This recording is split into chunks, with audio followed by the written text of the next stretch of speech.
tura ta a gidan gyaran hali sai ranar 27 ga watan biyu za a dawo domin a ci gaba da shari'ar.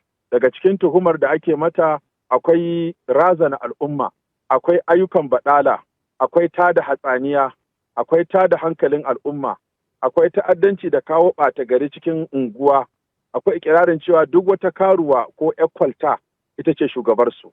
Waɗannan abubuwan su ne suka tada hankalin mutane, kuma duka waɗannan akwai bidiyo da hotuna da abubuwan duk da ta yi ɗin shi yasa aka kai ta kotu aka gabatar da shaida a gaban alkali. Wato kuna rike da cikakkun hujjoji kenan akan waɗannan tuhume-tuhume da ake yi mata.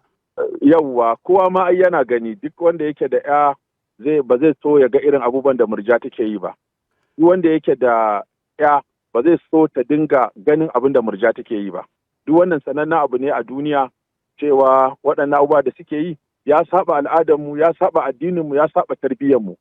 Kuma an kirawo su, an musu nasiha, an ba su shawara, an musu addu'a, kuma ta mana alkawari a gabana ta ɗau alkawari cewa za ta daina, ko muka ga ba ta daina ba. Allah shiga wata malam kun daɗe kuna kokowa